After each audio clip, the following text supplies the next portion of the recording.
भवतु सर्वमङ्गलम्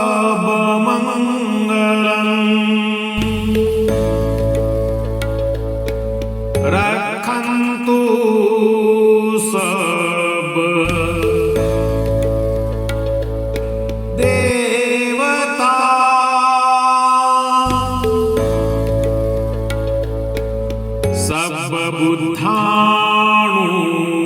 सर्वबुद्धानुभावेन सदा सोऽस्ति भवन्तु ते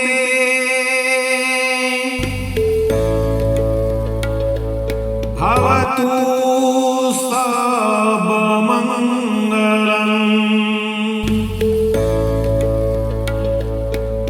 रक्षन्तु सब देवता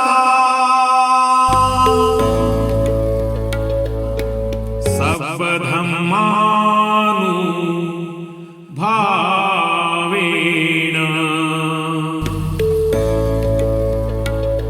सदा सोऽस्ति भवन्तु ते भवतु सर्वमङ्गलम्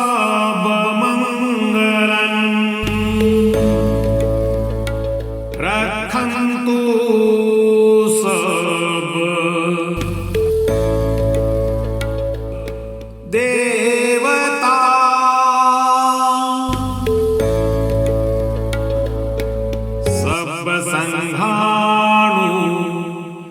सर्वसङ्घानुभावेन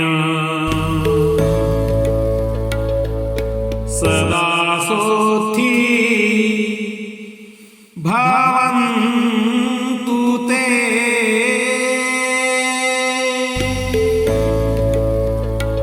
सदा सोऽस्ति भवन्तु ते।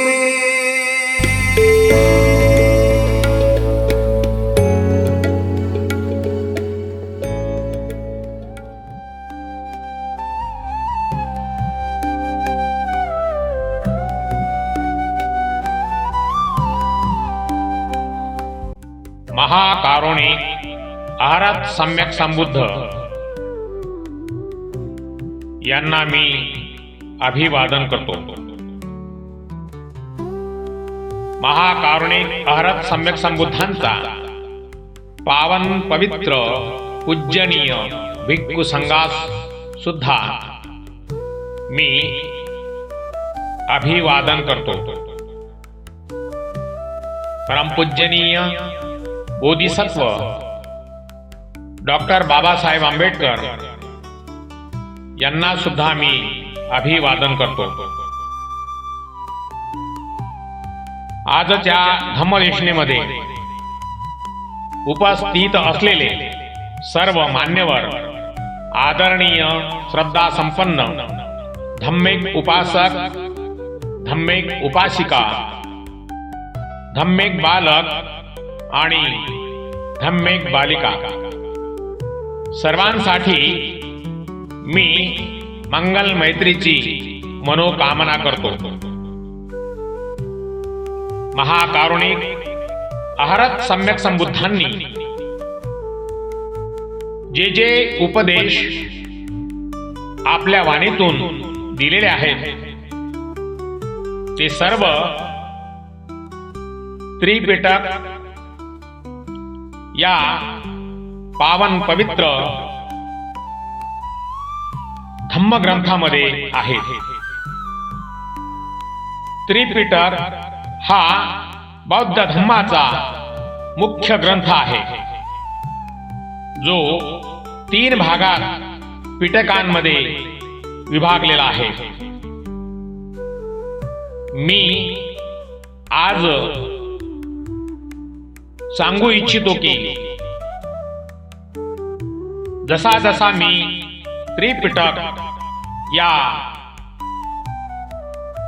अनमोल ग्रंथाचा अभ्यास करत आहे, पठन करत आहे, आणि त्याच्यातून मला जे जे काही खूप उत्तम रत्नापेक्षाही श्रेष्ठ तथागतांची वचने जी आहेत, जसे जसे माझ्या अभ्यासात येतात, जसा जसा मी त्यावर अभ्यास करीत आहे, ते सर्व मी बुद्ध शासन या धम्मिक चॅनलवरून प्रसारित करीत आहे आणि त्या प्रसारणाला सर्व आदरणीय धम्म उपासक उपासिका, धम्म बालक आणि बालिका यांचा चांगला प्रतिसाद आहे.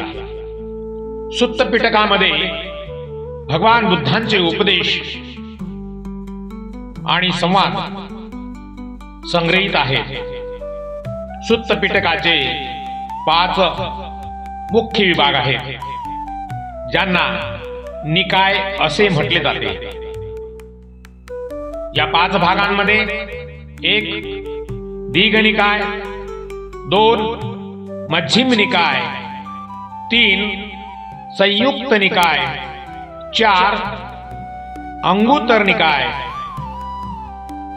5 खुद्दक निकाय.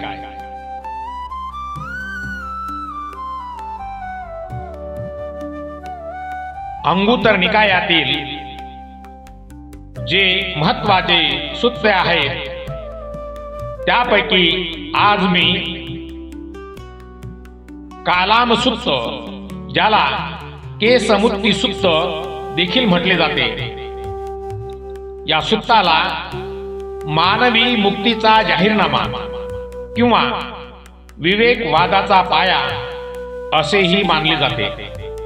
कारण यात महाकारुणिक अहर्त सम्यक संबुद्ध कोणत्याही गोष्टीवर आंधळेपणाने विश्वास न ठेवता स्वतःच्या बुद्धीने ती पारखून घेण्यास सांगतात. आज हे सुत्त पाली आणि त्याचा अर्थ समजून घेऊया. एत तुमे कालामा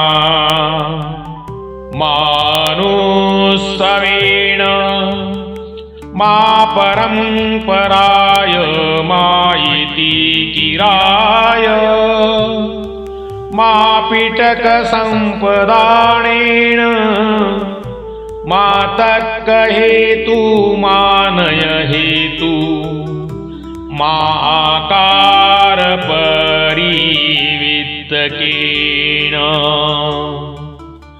मा दिठ्ठी निझ्झाण खन्तिया मा भब्बरूपताय मा समनो नो गुरुती. जेव्हा कालाम लोक महाकारुणिक अहरत सम्यक संबुद्धांकडे गेले आणि त्यांनी विचारले की अनेक गुरु येतात आणि आपल्या सिद्धांताची स्तुती करतात, आम्ही कोणाचे ऐकावे? तेव्हा भगवंतांनी त्यांना 10 निकष दिले. आता हे 10 निकष खूप महत्वाचे आहेत. त्यातला पहिला निकष मा अनुस्सवेन, म्हणजे केवळ एकाच गोष्टीवर विश्वास ठेवू नका. दुसरा मा परंपराय, याचा अर्थ केवळ ती परंपरा आहे म्हणून डोळे झाकून पाळू नका. 3 मा इति किराय, केवळ असे म्हटले जाते अफवा म्हणून मानू नका. 4 मा पिटक संपदानेन, म्हणजे केवळ धार्मिक ग्रंथात लिहिले आहे म्हणून सत्य मानू नका. 5 मा तक्क हेतू, केवळ तर्कावर आधारित आहे म्हणून स्वीकारू नका. 6 मा नय हेतू, म्हणजे केवळ वरवरच्या न्यायावर किंवा सिद्धांतावर आधारित आहे म्हणून मानू नका. 7 मा आकार परिवित्तकेन, केवळ चांगल्या विचारसरणीसारखे दिसते म्हणूनही मानू नका. 8 मा दिठ्ठी निझ्झान खंतिन्या, म्हणजे आपल्या स्वतःच्या पूर्वग्रहाशी जुळते म्हणून ती गोष्ट खरी मानू नका.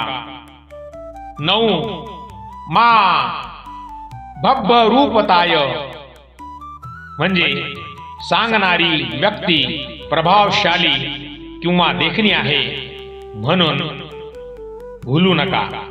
आणि 10 मा समनो नो गरुती, सांगणारा आपला गुरु आहे म्हणून सांगितलेली प्रत्येक गोष्ट खरीच असेल असे मानू नका.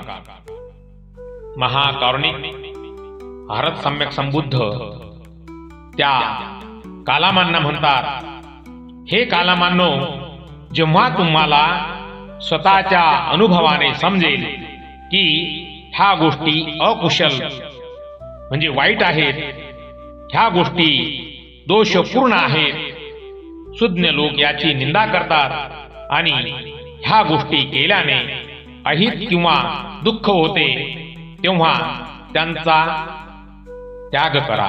आणि जेव्हा तुम्हाला समजले की ह्या गोष्टी कल्याणकारी आहेत, तेव्हाच त्याचा स्वीकार करा.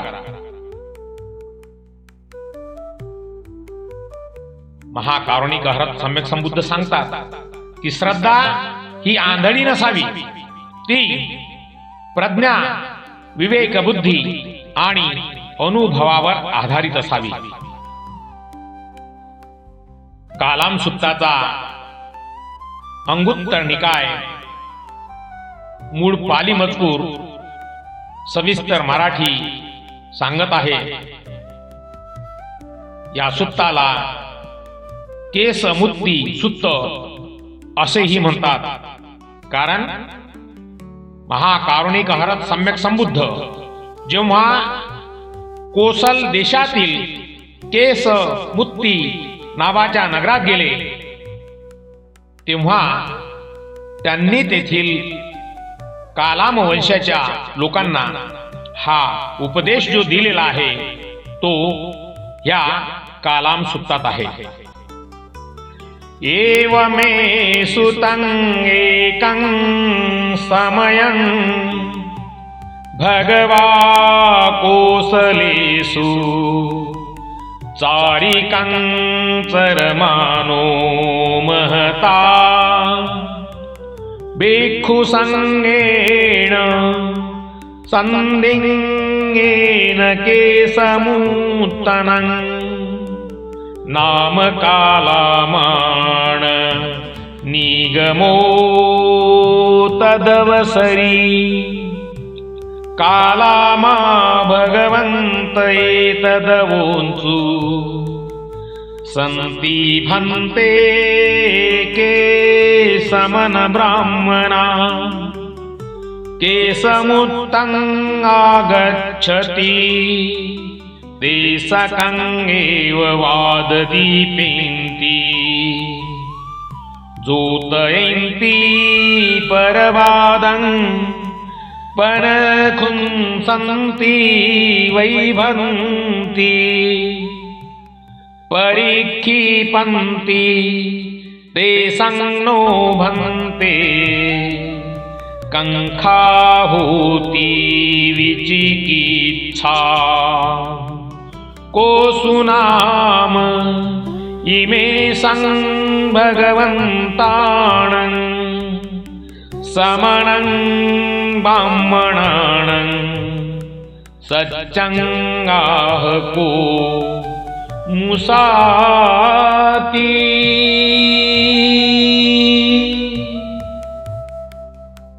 मी असे ऐकले आहे की एकदा महाकारुणिक भारत सम्यक संबुद्ध आपल्या भिक्खू संघासोबत प्रवास करीत असताना कालाम लोकांच्या केसमुत्ती नामक नगरात पोहोचले.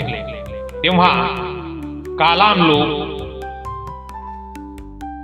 तथागतांकडे आले आणि म्हणाले, भंते, येथे अनेक श्रमण ब्राह्मण येतात. ते फक्त स्वतःच्याच मतांचा प्रचार करतात आणि दुसऱ्यांच्या मतांची निंदा करतात.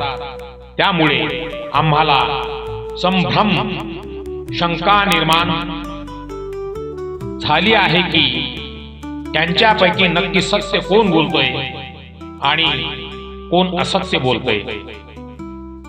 तेव्हा महाकारुणिक अहरत सम्यक संबुद्ध त्यांना उपदेश देतात. एथ तुम्ही कालामा मानुसवेन मा परंपराय.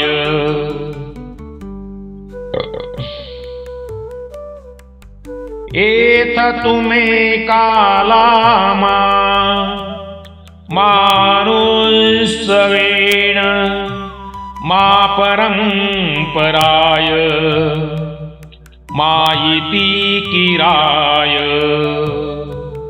मा पिटक संपदानेन मा तर्क हेतु मानय हेतु मा आकार परितकेन मा दिठ्ठी निझाण खंतिया मा भब्बरूपताय मा समनोज्ञो गुरुती.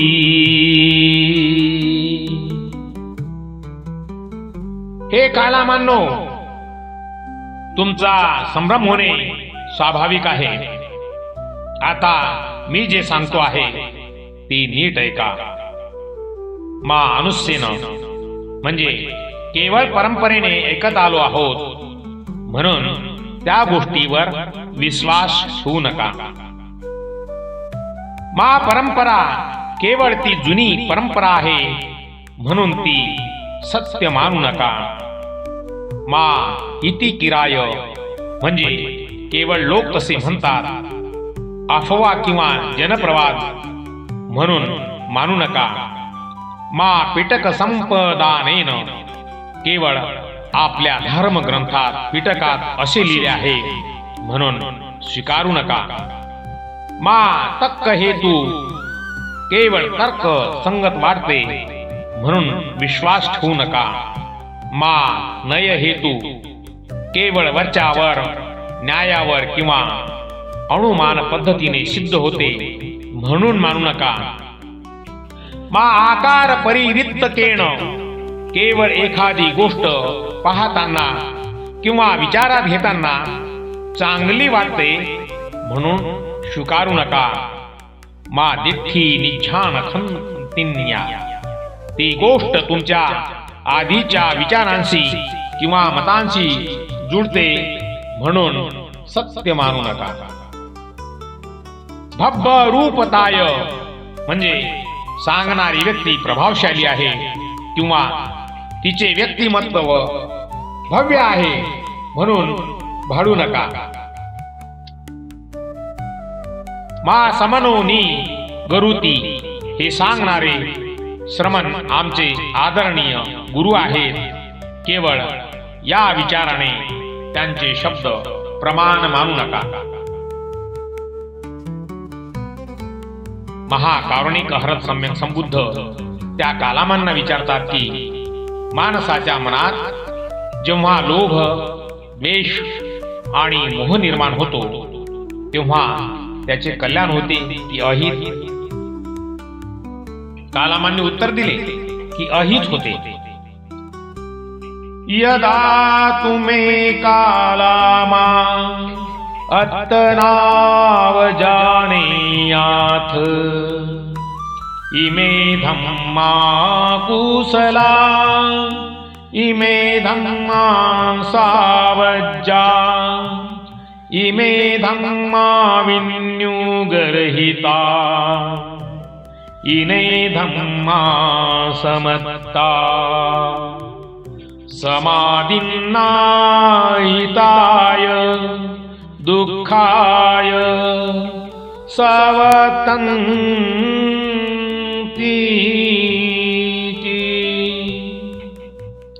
अथ तुमे कालामा पजहेयाथ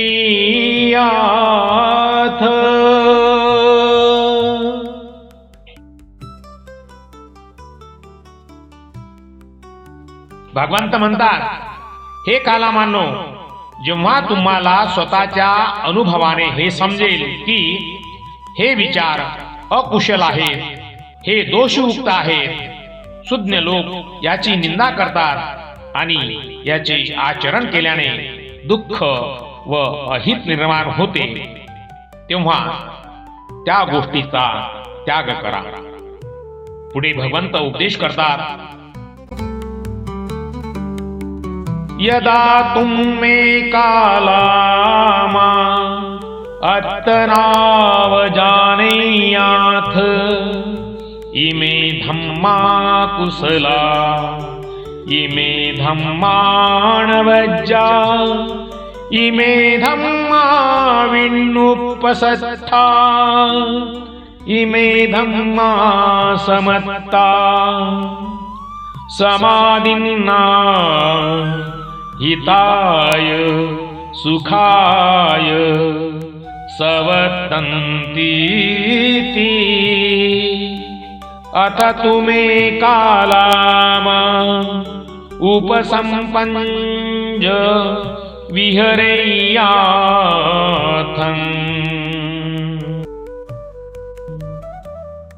भगवंत म्हणतात, परंतु जेव्हा तुम्हाला स्वतःला हे कळले की हे विचार कुशल आहेत, निर्दोष आहेत, सुज्ञ लोक याची प्रशंसा करतात आणि याचे आचरण केल्याने सुख आणि हित मिळते, तेव्हाच अशा गोष्टीचा स्वीकार करा आणि त्यानुसार जीवन जगा. या सुत्ताच्या शेवटी महाकारुणिक अहरत सम्यक संबुद्ध 4 ब्रह्मविहारांचा म्हणजे मैत्री, करुणा, मुदिता आणि उपेक्षा उपदेश करतात. भगवंत सांगतात की ज्याचे मन लोभ द्वेषापासून मुक्त आहे तो या जगात शांत आणि सुखी राहतो. हे सुत्त आपल्याला शिकवते की आंधळी श्रद्धा ठेवण्यापेक्षा अनुभवजन्य प्रज्ञा महत्वाची आहे. या सुत्तामध्ये महाकारुणिक अहरत सम्यक संबुद्धांचा दृष्टिकोन हा वैज्ञानिक होता हे स्पष्ट होते. भगवंतानी या सुत्तामध्ये मनुष्याच्या हिताचे सर्व उपदेश केलेले आहेत. अकुशल आणि कुशल हे केवळ पाप किंवा पुण्य या अर्थाने वापरलेले नाहीत. अकुशल म्हणजे ज्या गोष्टी मनाला अस्वस्थ करतात, लोभ किंवा द्वेष वाढवतात आणि ज्यांचे फळ दुःखद असते. कुशल म्हणजे ज्या गोष्टी मनाला शांत करतात, प्रज्ञा म्हणजे ज्ञान वाढवतात आणि ज्यांचे फळ सुखद असते. विण्णुगरहिता आणि विण्णुपसत्था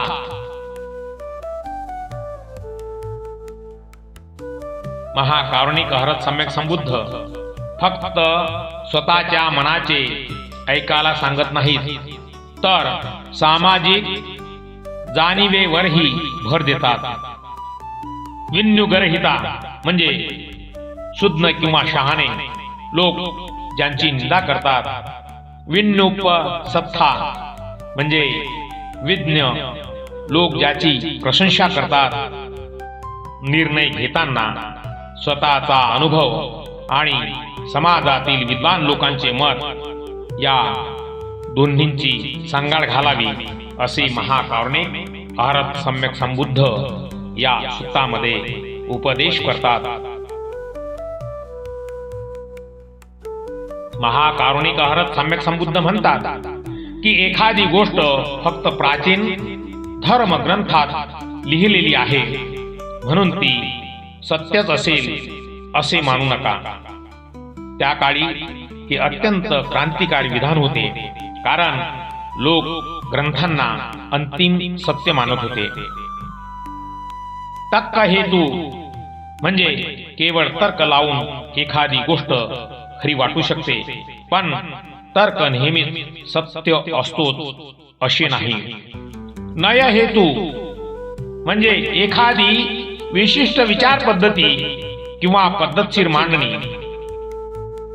कधी कधी खोट्या गोष्टीही तर्काने खऱ्या भासवल्या जाऊ शकतात, म्हणून सावध रहा. महाकारुणिक अहरत सम्यक संबुद्धांनी या सुत्तामध्ये सतर्क रहा, जागृत रहा हा उपदेश केलेला आहे. पजहेयाथ म्हणजे त्याग करा. जर गोष्ट अकुशल असेल तर उपसंमंजन्य स्वीकार करा किंवा त्यात प्रतिष्ठित व्हा. जर गोष्ट कुशल असेल तर. हे सुत्त महाकारुणिक अहरत सम्यक संबुद्धांच्या अत्तदीपो भव म्हणजे स्वतःचा दिवा स्वतः व्हा या उपदेशाचे उत्तम उदाहरण आहे. ते आपल्याला 4 स्तरावर तपासणी करायला सांगतात. पहिले, माहितीचा स्रोत काय आहे, परंपरा, ग्रंथ की अफवा. दुसरे, तर्क काय सांगतो. तिसरे, अनुभव काय सांगतो. 4, परिणाम काय होतो, सुख की दुःख. बरेच लोक कालाम सुत्ताचा असा अर्थ काढतात की मला जे पटेल तेच मी करेन, पण भगवान बुद्ध म्हणतात मला जे पटेल ते आणि जे शुद्ध लोकांनाही योग्य वाटेल तेच सत्य आहे.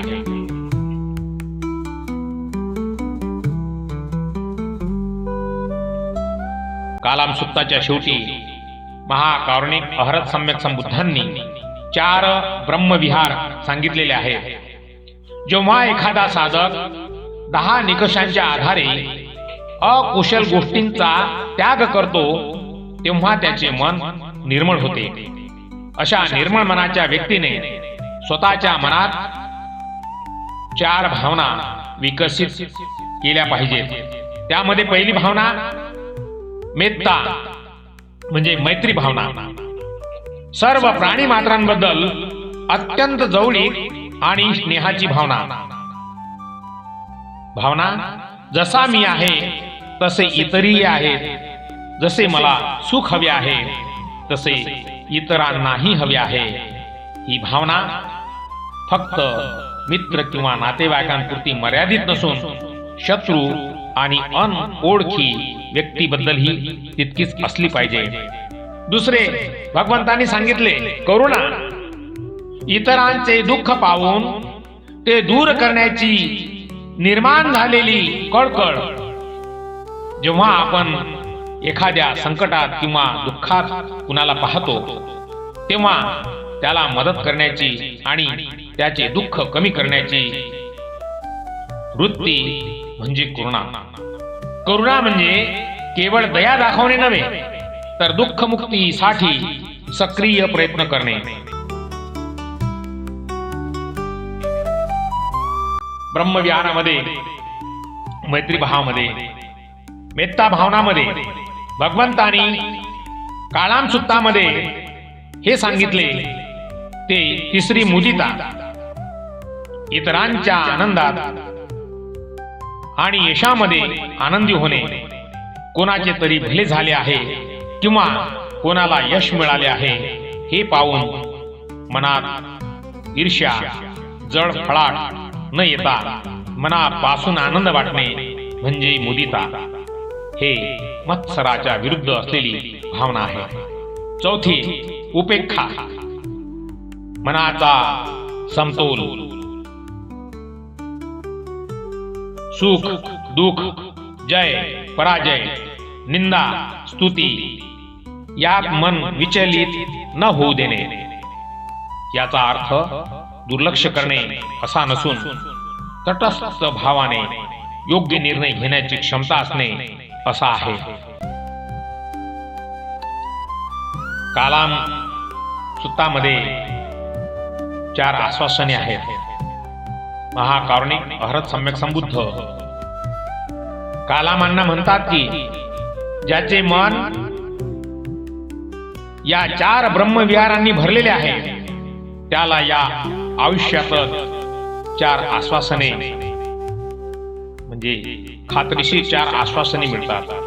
पहिले आश्वासन, जर परलोक म्हणजे पुढचा जन्म असेल आणि आपल्या कर्माचे फळ मिळत असेल तर मृत्यूनंतर तो स्वर्गात आनंदाने राहील. दुसरे आश्वासन, जर परलोक नसेल आणि कर्माचे फळ मिळत नसेल तरीही तो या जन्मात वैर आणि द्वेषापासून मुक्त राहून सुखाने जगेल. तिसरे आश्वासन, जर वाईट कर्माचे फळ मिळत असेल तरीही त्याने कोणाचेही वाईट करण्याचे मनात नसल्यामुळे त्याला दुःख होणार नाही. आणि चौथे आश्वासन, जर वाईट कर्माचे फळ मिळत नसेल तरीही तो स्वतःला शुद्ध आणि निर्मल ठेवल्यामुळे समाधानी राहील. थोडक्यात सांगायचे तर ब्रह्मविहार पाळणारी व्यक्ती पुढच्या जन्माची किंवा फळाची चिंता न करता याच जन्मात आणि याच क्षणी सुखी राहते. महाकारुणिक अहरत सम्यक संबुद्धांच्या धम्मामध्ये मेत्ता म्हणजे मैत्री केवळ प्रेम नव्हे तर सर्व सजीवांच्या कल्याणाची अमर्याद इच्छा होय. मेत्ता भावना विकसित करण्यासाठी महाकारुणिक अहरत सम्यक संबुद्धांनी करणीय मेत्त सुत्त म्हणजे सुत्त निपातातील एक भाग मध्ये सविस्तर मार्गदर्शन केलेले आहे. मैत्री भावना विकसित करण्याची पद्धत भगवान बुद्धांची खूपच प्रचलित आहे. मेत्ता भावनेचा सराव कसा करावा? मेत्ता भावनेचा सराव करताना मनात विशिष्ट विचार वारंवार घोळावे लागतात. त्याची सुरुवात स्वतःपासून करून ती विश्वाकडे नेली जाते. स्वतःसाठी मी सुखी असावे, मी दुःखमुक्त असावे, मी सुरक्षित असावे. कारण जो स्वतःवर प्रेम करू शकत नाही तो इतरांवरही करू शकणार नाही. प्रिय व्यक्तीसाठी, त्यानंतर आपले आई वडील, गुरु आणि मित्र यांच्यासाठी हीच भावना धरावी. तटस्थ व्यक्तीसाठी, ज्यांच्याबद्दल आपल्याला विशेष प्रेम किंवा द्वेष नाही अशा लोकांसाठी ही भावना विकसित करावी. शत्रूंसाठी, शेवटी ज्यांच्याशी आपले मतभेद आहेत त्यांच्याबद्दलही मैत्रीचा विचार करावा. या सुत्तामध्ये महाकारुणिक अहरत सम्यक संबुद्ध सांगतात की मैत्रीची भावना कशी असावी. माता यथा नियंकुतं, माता यथा नियंकुतं, आयुषा एकपुत्रस्य,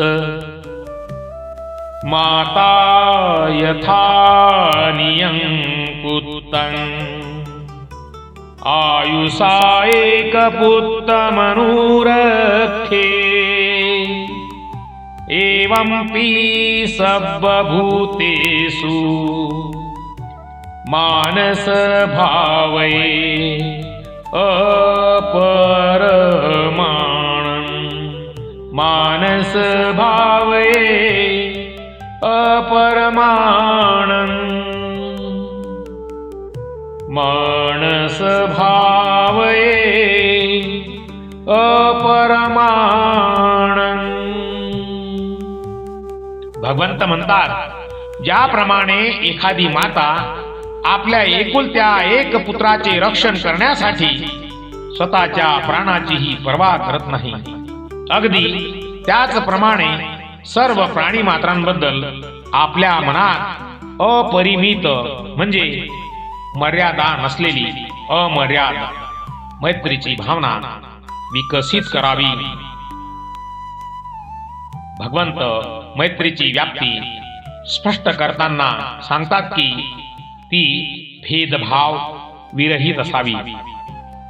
दिसणारे आणि न दिसणारे, जे डोळ्यांना दिसतात आणि जे दिसत नाहीत असे सूक्ष्मजीव, जवळचे आणि लांबचे, जे आपल्या जवळ राहतात आणि जे दूर राहतात, लहान आणि मोठे, जे आकाराने लहान आहेत, मध्य आहेत किंवा विशाल आहेत, जन्मलेले आणि जन्माला येणारे, जे सध्या अस्तित्वात आहेत आणि जे भविष्यात जन्म घेणार आहेत, अशांसाठी महाकारुणिक अरहत सम्यक संबुद्धांनी मंगल मैत्रीची भावना करावी असे सांगितलेले आहे. तथागतांनी अगुंतर निकायामध्ये मैत्रीचा सराव करणाऱ्या व्यक्तीला मिळणारे 11 फायदे सांगितलेले आहेत. 11 लाभ, मैत्री भावनेचे 11 लाभ. पहिला, शांत झोप लागते. दुसरा फायदा, जाग आल्यावर प्रसन्न वाटते. तिसरा फायदा, वाईट स्वप्ने पडत नाहीत. चौथा फायदा, जो सर्व माणसांना प्रिय होतो. पाचवा फायदा, पशु पक्ष्यांनाही तो प्रिय वाटतो. सहावा फायदा, देव सात्विक शक्ती त्याचे रक्षण करतात. सातवा फायदा, अग्नी, विष किंवा शस्त्राचा त्यावर वाईट परिणाम होत नाही. आठवा फायदा, मन एकाग्र करणे सोपे जाते. नववा फायदा, चेहऱ्यावर तेज आणि प्रसन्नता राहते.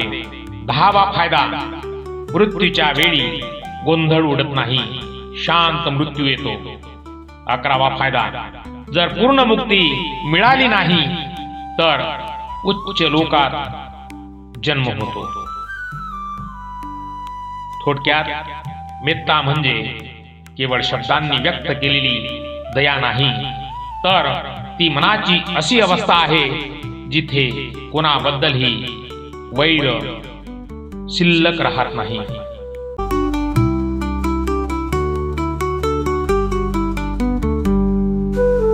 महाकारुणिक अरहत सम्यक संबुद्धांचा धम्म महान आहे. जळातील, थळातील आणि गगनातील दृश्य अदृश्य प्राण्यांबद्दल मंगल मैत्रीची कामना करतो.